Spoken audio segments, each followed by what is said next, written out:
Hey guys, Brian Stevens over here at Mortgage Shots in the National Real Estate Post. You're looking at Mortgage Shots right now. If you're not, you should go over here and subscribe. You'll get our show on a daily basis. It's 5 to 8 minutes of real estate and mortgage news, hopefully with a little sales nourishment that'll put a smile on your face. There's no cost, no obligation, and the best part is we will not sell your information off to anybody else. So make sure you jump on board. Hey, listen, today I want to talk to you guys about a couple of things that I think are wildly important that just kind of drop it. There's a backstory that goes to this. That is a direction that the market is going to go. What's going to take place, not necessarily with interest rates, but the mess we find ourselves in right now. You do understand it started back with quantitative easing. Quantitative easing has been the bane of our existence as far as I can tell. I want to show you something here real quickly. I'm going to pull up a screenshot here. Not that one. Boy, that's a big one. Who stole the American dream? Ben Bernanke. $1.54 trillion in mortgage-backed securities via quantitative easing. It's where they went and bought every mortgage-backed security. And why would Ben Bernanke go buy every single mortgage-backed security? Well, for one reason, nobody was interested in buying these in the private sector at the time. So who was going to buy all the mortgage-backed securities? Well, the Federal Reserve went in there and Ben Bernanke spent $1.54 trillion. Now, what happens when we buy mortgage-backed securities? Well, I mean, it's supply and demand. We have huge demand, okay? And so when we have all that demand and we have a ton of supply and we go out there and spend a bunch of money, that means we are creating a huge amount of demand, and demand is always going to drive the price of that good. It could be a banana, it could be pork bellies, or it could be mortgage-backed securities. It drives the value of that commodity down, and then we see interest rates drop. What happened with Ben Bernanke? Well, this was right during the meltdown in 2008. We drove mortgage rates down as a means of kind of keeping the mortgage and real estate market afloat.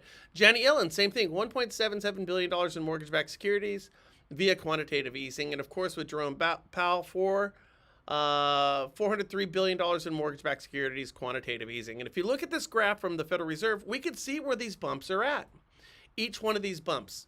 Now, this is really important. How the Federal Reserve stole the American dream by artificially inflating home prices by manipulating interest rates. You see, we have a market right now that has home prices based on interest rates at 2.5% and 3%. So when rates are 2.5% and 3%, that means I've got more purchasing power. And that purchasing power allows me to drive the price of homes up because I'm going to buy a house based on my ability to make a payment, not the sales price, but my ability to make that payment. So when rates are lower, I can afford more house. So when interest rates go up to 7 and 8%, well, my buying power goes down.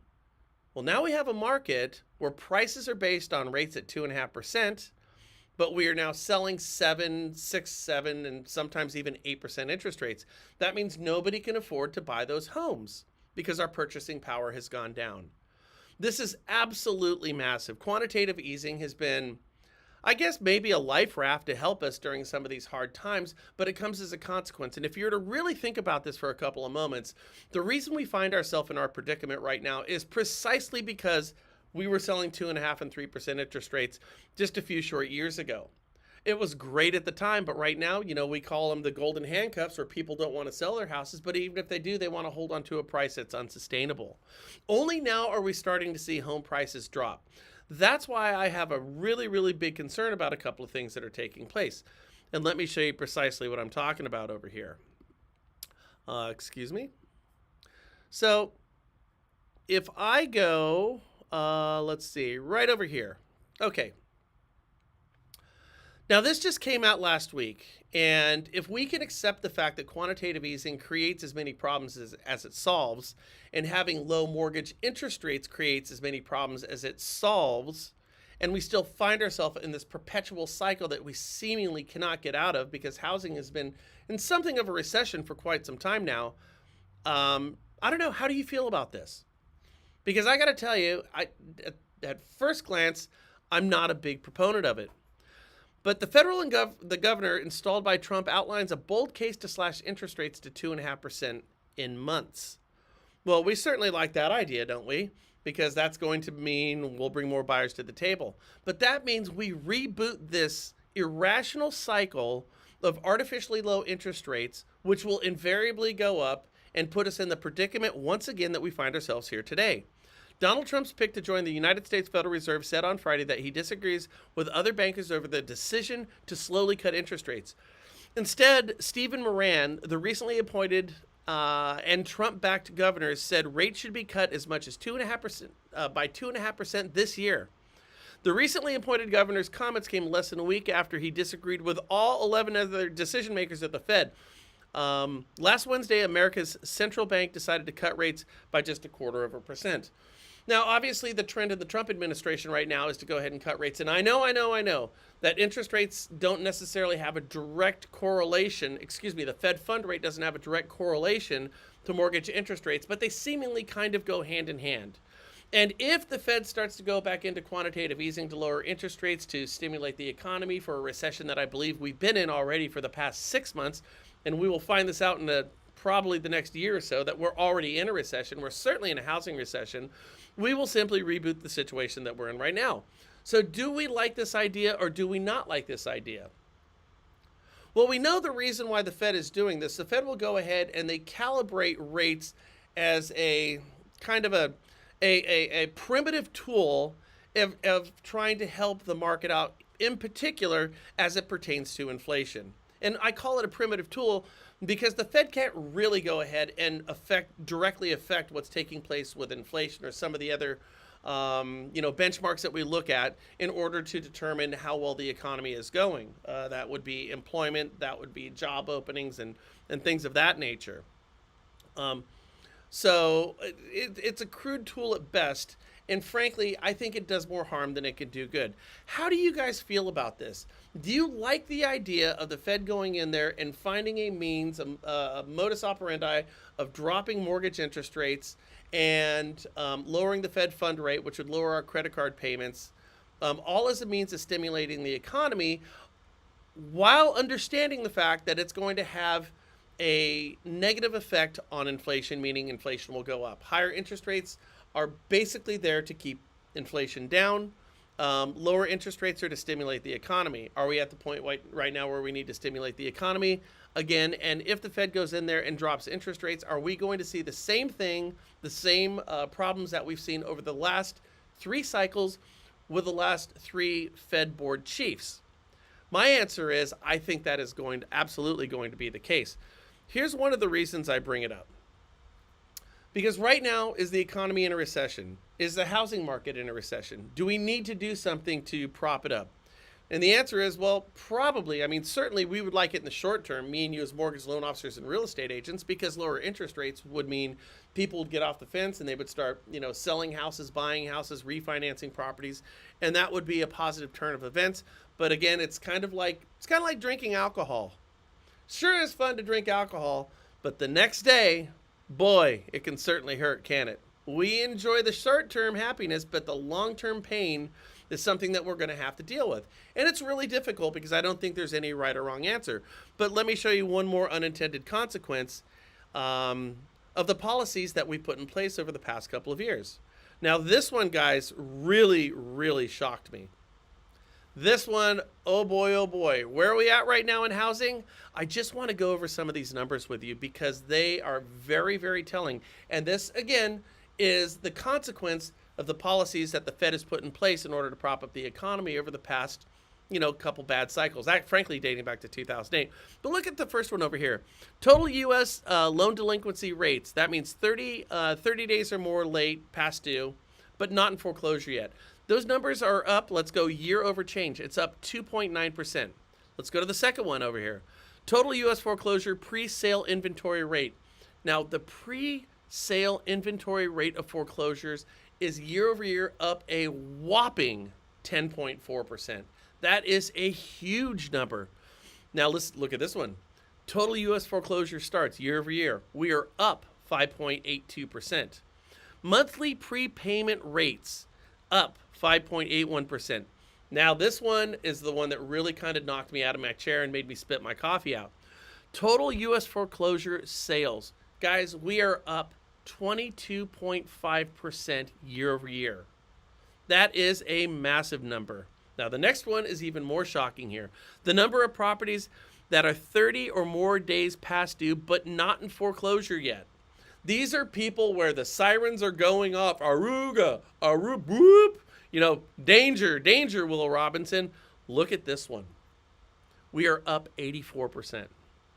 Nearly 100% up on people who are 30 days late on their mortgage. Now, this is the reason the Trump administration wants the Fed to go in there and drop the Fed fund rate, because that's going to take our record amount of unsecured debt that we have via credit cards, car payments, and things of that nature. Well, cars are secured, but anything other than mortgage debt.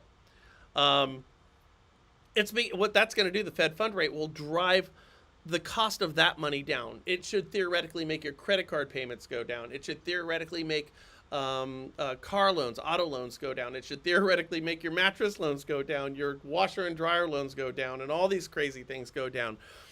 So do we want to go ahead and do that? Because right now people aren't making their payments. It's up 84%. That is, I used the term yesterday, the canary in the coal mine. People who are 30 days late on their mortgage right now, guess what? They are late on their credit card payments. They are late on their car payments. And they are late on their house payment. And if they're having a hard time making their house payment right now, because that is the one cardinal sin, you do not mess up your house payment, right? Because that's where you lay your head at night. That's up almost 100%. What do you think that number is going to do in the next 12 months? It's kind of a rhetorical question, but it's really a question. Put it in the comments down below. What do you think is going to happen in the next 12 months? Do you think people are going to get their act together and things are going to start to work better? Do you think if we lower the Fed fund rate and lower credit card rates, and do you think if we once again jump into quantitative easing and lower mortgage interest rates, it's going to help? Well, right now it's had the exact opposite effect. It hasn't helped. Frankly, it's hurt. It's allowed people to charge things they can't afford, buy homes that are too expensive for them, and it's left other potential buyers on the outside looking in who could not afford the houses. And because they cannot afford the houses, people are staying in their homes, not coming off their price. And as a result of this, we are up 84%, almost 100% of people who are 30 days late on their mortgage today, as opposed to this time last year. If that number doesn't freak you out, I don't know what will. The next one there is a number of people who are 90 days late. That's up 32%. Again, a scary number. Number of properties in foreclosure pre-sale inventory up 23%. And the last number here, and what appears to be, I'm going to tell you it's not, but appears to be a very, very depressing number of statistics here. The number of properties that are 30 or more days past due or in foreclosure is up 107%. My God. These numbers are crazy. But you see, this is a direct reflect of the policies of the last three Fed chiefs. This is the policy of the last three Fed fund chiefs. And it has worked out exactly the opposite of what they intended. And yet now we have an administration that's talking about going down the same policy. And again, I'm not a Trump hater, guys. In fact, if anything, I was very optimistic, am very optimistic. I always root for our country about some of the things that Trump was doing. I don't know right now if this is a solution. Listen, I understand right now that we are in a superlative market where we have a record low number of sales, low number of inventory, low number of buyers. I get this. I get that we need to have a solution here, but we can't keep going to the well. Let me use my analogy on drinking again. You can trust me, I understand this one. You could go ahead and have cocktails and have a great old time. You wake up the next day and you're like, oh man, I'm going to have a hangover. Unless I keep drinking. So you can drink that second day. And you can stave off that hangover. But you wake up the third day and you're like, ooh, this hangover is going to be worse than yesterday. Of course, I can keep drinking. So you keep drinking the third day. And then on day 4, you get where this goes. It gets worse and worse and worse and worse. At some point, you got to stop drinking. You're going to have to face the consequences of your actions. When do you want to do it? You can keep staving off that hangover as long as you want. But eventually, when you stop drinking, boy, it's going to get difficult. So we have a very similar thing that we're doing right now. Quantitative easing, having the Fed lower interest rates right now. Is it going to have a short-term benefit where it's happy days are here again and we're throwing them back and high-fiving each other? You bet your ass it is.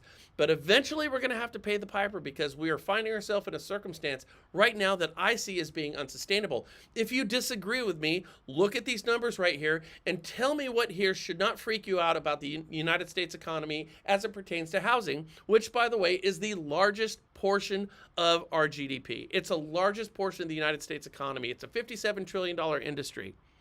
Now, where was the number on here? We have a number on here that was talking about, with Janet Yellen. Ben Bernanke spending trillions of dollars in quantitative easing.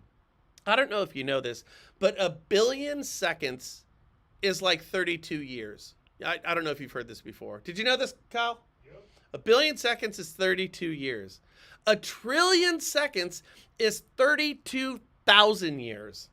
That's the difference between a billion and a trillion. In 2008, we were talking about billions of dollars. Right now, we are talking about trillions of dollars. And when you add trillions of dollars into the economy, when you're going out there and buying this, you're diluting everything and you're actually creating inflation. Again, short-term happiness, but it comes at a long-term cost. All right, Brian, these are very, very depressing numbers that you're showing me right now. Why are you doing this to me? Are you trying to get me out of the business? No, on the contrary. Now, these are bad numbers for some. This is a teeter-totter. These are bad numbers for some, but these are good numbers for others. Now, me as a loan officer and you as a loan officer or a real estate agent, you could say, okay, it would benefit me if interest rates went down. Of course it would in the short term, but it creates a long-term complication that I'm trying to outline for you. I like the idea of not making any big, bold moves with interest rates and getting back to a market that will invariably become normal. You see, because once all these foreclosures go through, we're going to have inventory again. And I like the idea of inventory because, you see, I can't control the Fed. I can't control the Treasury. I can't control the executive branch. I can't control any of these things. Nobody cares what I have to say. But I can influence that real estate agent or that buyer who's sitting across the table from me. I can talk with them about why it's a good time to buy a house. So all these numbers being true, if left alone, means foreclosures are going to go through the roof. And of course, the media is going to paint this as a horrible thing. Why wouldn't they? My God, foreclosures, property values plummeting, trillions of dollars in equity lost. It was trillions of dollars in equity that should have never been there in the first place, had it not been for the ridiculous policies of the Fed of going out there and purchasing mortgage-backed securities and raising their balance sheet. So if we leave it alone and allow all these foreclosures to go through, you create the inventory. I like my chances of actually closing deals, even in a bad market, if I have the opportunity with the inventory, with the people that I can directly influence, those real estate agents and those buyers who are in front of me. I like my chances there because I have a certain amount of autonomy and control over my business, and as a larger consequence of my life. So I say leave this whole damn thing alone. These numbers do not scare me at all. Some of them are shocking. I didn't think they were this bad. I knew they were going to get here. But I'll tell you something, guys. They're going to get a hell of a lot worse, provided we don't do anything stupid like dropping rates back down to 2.5%. Again, I want to know what you think about this. Tell me I'm wrong. I totally respect it, and I get where you guys are coming from with it. Hell, I sometimes I think I'm wrong too, but I think on this one I've been fairly consistent. I think we'll find that well, let's have a conversation in a year. And by the way, I've got a good 18-year history of doing this type of stuff, and being fairly accurate with it. All right, here's an interesting one. Jobless claims tumbled to 218,000, well below estimates, despite fears of labor market weakness. So jobless claims right now. And here's another interesting one that I wanted to bring up to you guys as well. So check this one out. And again, I think I'm looking at things a little bit differently than other folks are. But I want you to look at, excuse me, here we go. All right, check this one out. So this, very similar to the article, I just showed you. This is from Fred. Fred is the Federal Reserve of St. Louis, in case you didn't know. And they put out a bunch of fantastic graphs and a bunch of fantastic information. And this one's a great one here. So this is job postings on Indeed in the United States. And this is according to the Federal Reserve. So job postings are down.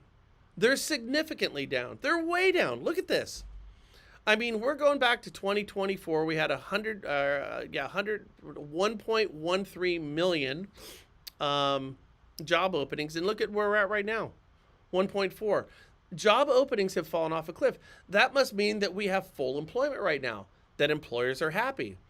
As a result of this, the Fed should leave the Fed should be leaving everything alone because the economy looks good and we don't need to do anything to stimulate it. However, I want you to think about this. Right now, we don't have employers posting jobs, otherwise looked at as a positive thing, meaning we're filling those posts, right? We're filling those jobs. But what do you think is really taking place? I want you to think about yourself. I think about myself with this. Are you eating out as much as you used to? I'm not. I mean, it's too expensive. We know when this all happened, and I got news for you. You know, Chili's, Applebee's, and BJ's are not going to go out there and relaminate new menus with lower prices on them, even if prices go down for them. It's just not going to happen. It's become cost prohibitive to go out and eat. Are you going on vacations as often as you have? Are you going to concerts as often as you have? Are you staying at hotels? Are you traveling as much? All of these type of things have become so much more inexplicably expensive that people aren't doing it as much. So what happens with the employers who provide these services? If you can't scale your business up and you have to scale your business down, you're not going to be hiring people. If anything, you're going to be laying people off. But what you will not be doing is posting jobs. So what we look at as a positive thing, we've got flush full employment right now, everybody's happy. The truth of the matter is it's because people simply aren't spending as much money as they have in the past. This is why we find the 30, 60, and 90-day lates on mortgages. People, if they're not making their mortgages, I got news for you, they're not going out to eat. They're not going out to eat dinner as well. So do I see this as a good thing or a bad thing? Well, frankly, I don't think we need to really look at it as good or bad. I think we need to look at it in terms of the issues that we have to deal with. Now, as a mortgage loan officer or a real estate agent, I mean, what do we do with this? And the truth of the matter is this whole thing has always been business as usual. You have to have your best practices in place right now for a bad market. So one, you can get through the bad market, but two, so you could be prepared for when a good market comes to you. Okay, another point that I wanted to bring up to you that I thought was pretty darn interesting, and you guys tell me what you think, is this one right here. Boy, I saw this one, and I don't know if you've seen these in your market. We're certainly seeing these out here in California, and it's not just Lennar, it's all the builders who are doing these things. But they're building homes right now, investor-ready homes. When was the last time you heard of a new home subdivision going up that was intended to be purchased by non-owner occupied folks, by investors? Now, yesterday we told you that institutional investors only represent about 13% of the investment market. Did you know that? Everybody's concerned about the BlackRocks, the State Streets, the Vanguards of the world going out there. You know, the Chinese, the Canadians, whoever it is coming out here, investors, and scooping up, you know, all of our properties. So we, you know, the poor old middle-class American can't buy a property because the prices have been driven up too much by institutionalized investors. They only represent about 13%. 84%, somewhere around 84% of investment properties in the United States are owned by people who live in the United States who own 1 to 5 properties. It's your mom and pop investors. Of course, if you have 5 properties, you're probably a little bit better off than those who've got the 1 or 2 properties. But it's not the institutional investors, it's the mom and pop investors. So don't you find it interesting that our new home builders are going out there, the Pultes and the Lennars and the Cenas of the world, and they're actually marketing their new home subdivisions to investors, not specifically not to for owner occupancy from again your Jane and Joe American buyers. This is a tectonic shift, isn't it? I've never seen this in my 30 years of doing mortgages. Even in the 2008 meltdown, hell, they just weren't building homes. But what they weren't doing is they weren't taking their subdivisions and saying, hey, listen, Let's go ahead and tailor this to investors. They absolutely weren't doing that. So why are they doing this right now? Well, the reason is very simple. Because our new home builders out there right now do not have the confidence, nor do they have the numbers that would suggest that people are going to go into these subdivisions and buy these properties to be owner occupied. They're non-owner occupied. So they're looking towards non-owner occupied investors to go ahead and pick up some of these properties that are not currently moving. Now, the benefit to this from a loan officer's perspective is very, very simple. Is if you're dealing with investors, you don't have to deal with the in-house lenders. So this Lennar subdivision that they have right now, I could go in there with my client, my investor, and my investor is going to stick with me. My investor is not going to go to their in-house lender. But I'll tell you what I think the bigger play for me personally is. Okay, this is my personal play on this, and this is what frankly I should be doing today. So you've probably heard of some of these loans out there. It's kind of the buy before you sell. They become not wildly popular, but there's programs that we have. And by the way, you should be joining my team. If you want to talk with me about joining my team, just leave it in the comments down below, or go ahead and send me a message at my phone number, which is right here, Brian Stevens at 707-330-1272. But one of the strategies that me and my team have over at CB Loans inside of Loan Factory is we have these buy before you sell programs. Now, what that allows you to do is somebody who's got a house that's been sitting for 60 days, 90 days, they're trying to sell it and they can't sell it because it's not moving, because it's overpriced, because it's based on a market that was set with interest rates at 2.5%, and we're sitting somewhere in the sixes right now. That's why everything I outlined up until this point, properties are sitting. How many properties in your market are sitting for 60 days? The answer is all of them. How many properties are sitting for 90 days? The answer is most of them. How many sellers are getting ticked off right now because their property's not selling and they're directing the anger and anguish towards their real estate agent for not doing their job? Quite a few of them. Frankly, I see this all the time on a number of different feeds I have where there are sellers who are fuming about their real estate agents not doing their job. It's not that the real estate agents aren't doing their job. The problem is that your house is overpriced. You think you can sell it based on a market that's in the twos. We're not in the twos. It doesn't work anymore. We're in the sixes. You have to lower your price down to where mortgage interest rates are at right now. However, for people who want to buy a house going forward and they're ticked off right now with their current circumstances, we have a loan program in place where they can go ahead and buy that house. They can buy the house going forward. They still own their existing house. They don't have to make a payment on their existing house, okay, for up to a year. It's going to gather interest on it. They're not going to have any negative impact. There's going to be no negative impact or report on their credit report in terms of late payments, because the lender's going to come in and deal with that loan. They're going to portfolio that loan after they pay off the existing lien, and they're going to allow you to buy the house going forward. And you got a year to pay it off. So what we could do is we could go to the Lennars of the world and say, we got some people who are looking at your houses. They want to buy these houses, but they have to sell their house first. Well, they're not going to be able to sell their house. So we have a program that will allow them to buy your brand new, shiny, beautiful Lennar home prior to selling their house. Would you like me to be your in-house lender or one of your preferred lenders of choice? And frankly, I think I'm going to get a lot of them to say yes. Because what we have right now in this market, this market is defined by one word. One word. It's with lenders. It's with real estate agents. It's with our new home builders. And that one word is desperation. Lennar is desperate to move these homes. Lennar is desperate to keep their earnings up. Lennar is desperate to keep their stock prices up. And in order to do that, they need to build and they need to move homes. And they need creative lenders like me who are going to go in there and provide buyers with solutions to the problems that we are facing today. So have you seen these new home builders doing the same type of thing in your neighborhood? I saw this. I was driving down the road and it says, hey, homes for rent. I said, oh boy, well, this is really interesting. They have a whole new home subdivision that they were trying to sell. They said, screw it. They turned the whole thing into rentals because they couldn't sell them. This is the consequence of the market that we're in right now. And this is precisely the reason why I'm concerned when I see things like this, that a Fed governor installed by, it could be Trump, it could be anyone, outlines a bold case to slash interest rates to 2.5%, to 2.5% in months. My friends, that would be nothing short of a shock to our system, and it would have negative long-term impacts. Happiness in the short term, but painful in the long term.